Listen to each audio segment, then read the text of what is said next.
media news are. Brands are shifting heavily towards digital sales. Is it going to continue for long?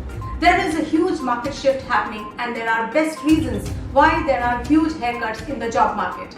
During times of economic constraint and market upheaval, CEOs need to make dispassionate cost-cutting decisions to ensure the survival and revival of their businesses. It leads to impact the jobs related to customer-facing, field sales jobs and should be replaced with e-commerce talent.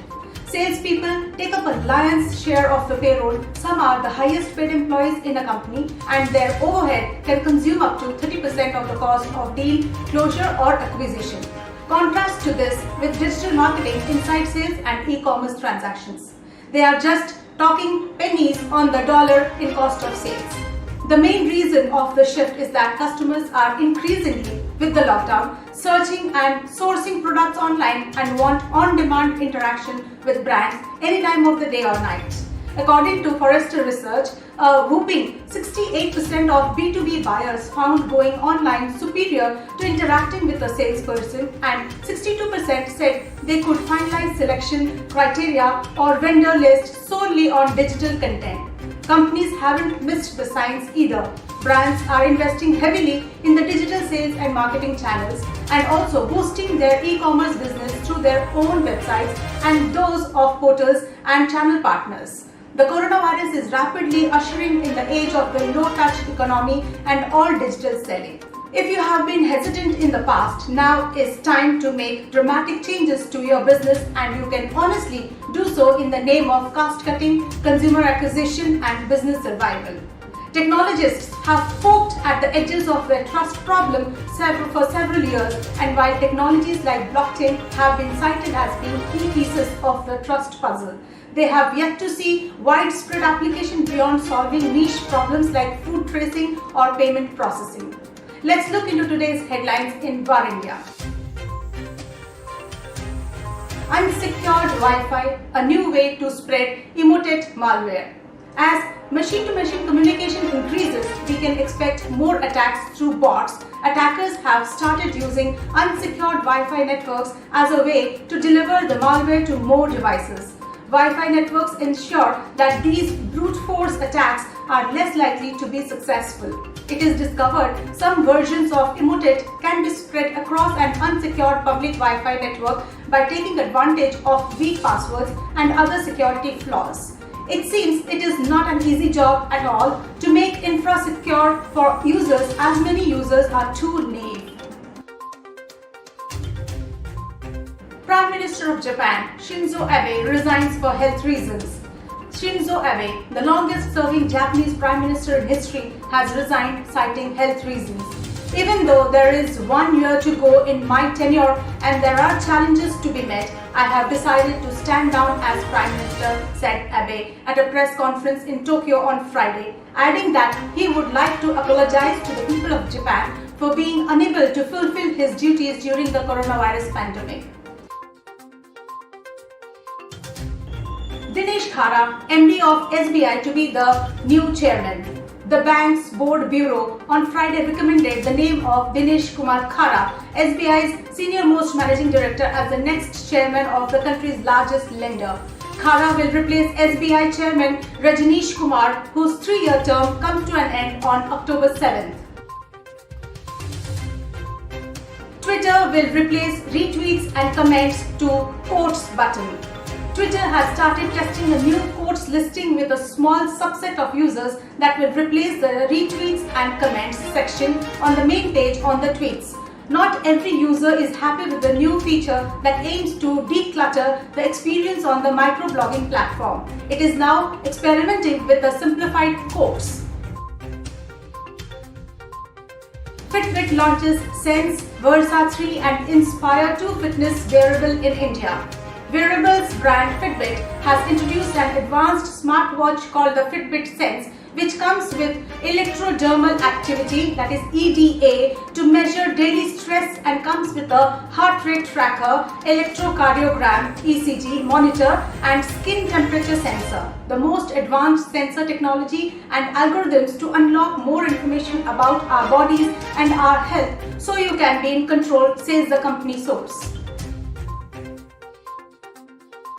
Ravi Shankar Prasad launches Chunnauti Next Generation Startup Challenge Contest.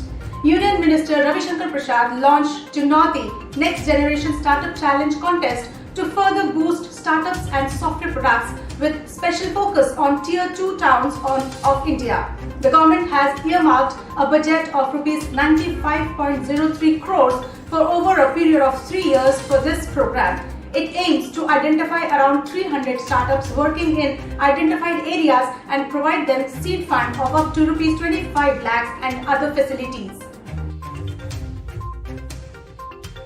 STPI and Startup India have organized MedTech and Open Challenge program.